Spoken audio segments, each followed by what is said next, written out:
கோயிலுக்கு போனால் விபூதி கொடுக்குறாங்க, இந்த புருவ மத்தியில் வைக்கிறோம், குங்குமம் வைக்கிறோம், சந்தனம் கொடுக்குறாங்க வைக்கிறோம். ஏன் இதை வைக்கிறோம்?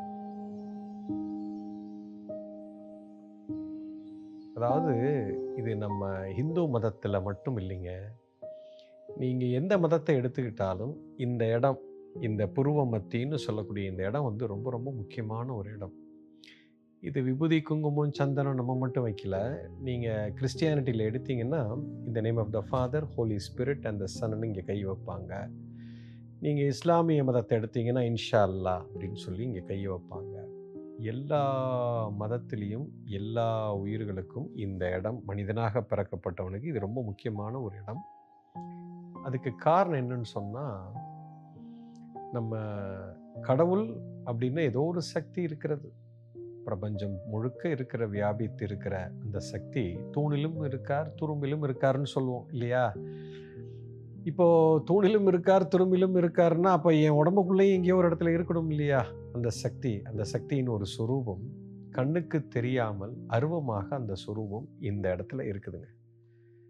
அதனால தான் அந்த இடம் ரொம்ப ரொம்ப முக்கியமான ஒரு விஷயம்.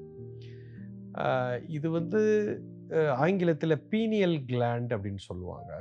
இந்த இடம்னா இந்த இடம் இல்லைங்க, இதிலிருந்து ஒரு 1.5 இன்ச்சுக்கு உள்ள, அதாவது என் உச்சந்தரையிலிருந்து ஒரு கோடு போட்டு உள்ளே இறக்குனேன்னா, இந்த பக்கம் இந்த 2 காது வெளியே இப்படி ஒரு கம்பியை வச்சு இப்போ உள்ளே இறக்கி ரெண்டும் மீட் பண்ணக்கூடிய இடம், இதிலிருந்து ஒரு 1.5 இன்ச்சுக்கு உள்ள அந்த இடத்துல தான் அந்த சக்தி இந்த வெளிப்பாடு அங்கே தான் இருந்து ரேடியேட் ஆகிட்டு இருக்கு. மிகப்பெரிய சக்தி ஒன்று அங்கே இருக்கிறது.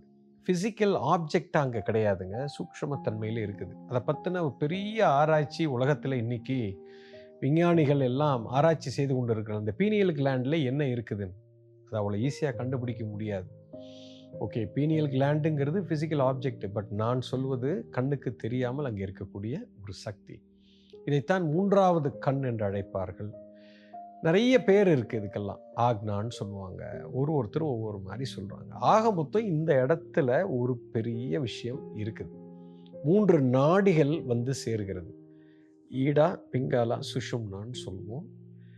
இதையெல்லாம், இது ஒரு பெரிய சயின்ஸுங்க. இதை பற்றி முழுசாக பேசினா மணிக்கணக்காக பேசலாம். இந்த நாடினா என்னன்னு ஃபஸ்ட்டு தெரியணும்.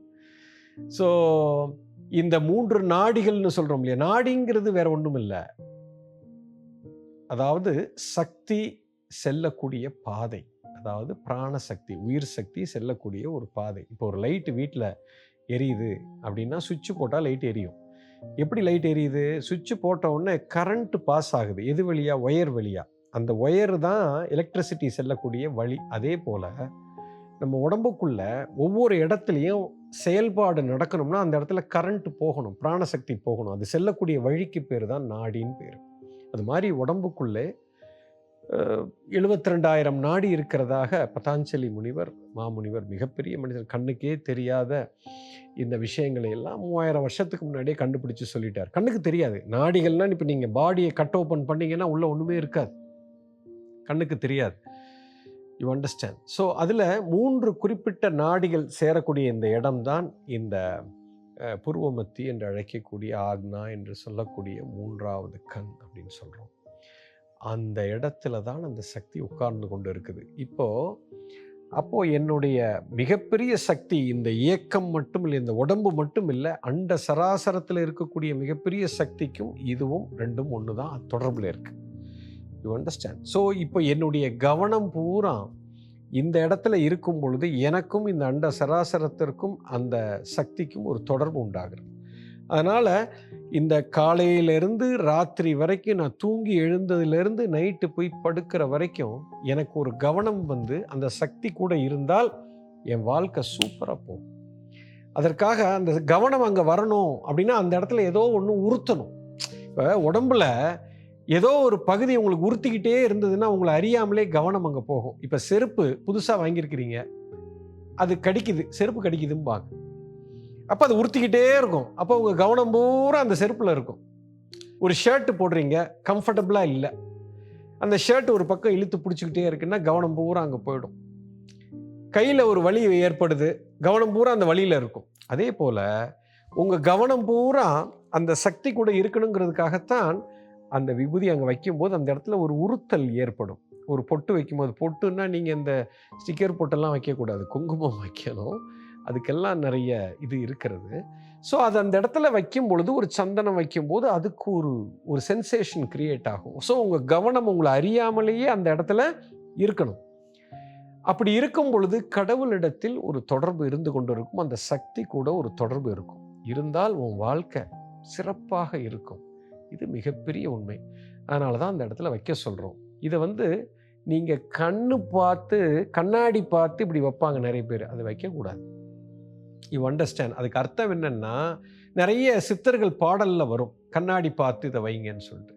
கண்ணாடி பார்த்து வைக்கிறதுங்கிறது முகம் பார்க்குற கண்ணாடி இல்லை, இந்த கண் நாடி பார்த்து வைக்க வேண்டும். நல்லா புரிஞ்சுக்கோங்க. கண் இங்கே அந்த நாடி வருகிறது, 3 நாடிகள் சேரக்கூடிய இந்த இடம். கண் நாடி பார்த்து வைக்க வேண்டும். அப்போது என் கவனம் இங்கே இருக்கிறது. இப்போ இந்த 2 கண்களும் நாடியை பார்த்து வைக்க, அதுக்கு அர்த்தமே அதுதான். அதைத்தான் அவன் கண் நாடி பார்த்து வை என்று அழைக்கிறான். இந்த 3 நாடிகள் சேரக்கூடிய இந்த இடம் மிக மிக முக்கியத்துவம் வாய்ந்த ஒரு இடம். சிவனுடைய கையில் சூலாயுதம் இருக்கு இல்லையா? அந்த சூலாயுதத்தில் எத்தனை கம்பி இருக்குது? 3 கம்பி இருக்குது. இந்த 3 கம்பியும் வேறு ஒன்றும் இல்லைங்க, இந்த நாடிகளைத்தான் குறிக்கிறது. இந்த 3 நாடிகள் சேரக்கூடிய இடத்துல தான்டா நான் இருக்கேன் அப்படின்னு சிம்பாலிக்காக அங்கே நாம் அதை சித்தன் சொல்கிறான். புரிஞ்சிருக்கும்னு நினைக்கிறேன். இந்த இடம் ரொம்ப முக்கியத்துவம் வாய்ந்தது. அதுக்காகத்தான் இந்த இடத்துல நாம் கவனம் வச்சுக்கணும். அந்த கவனம் எப்பொழுதுமே நமக்கு இருக்கணுங்கிறதுக்காக விபூதி, குங்குமம் எல்லாமே வைக்கிறோம். புரிஞ்சிருக்கும்னு நினைக்கிறேன்.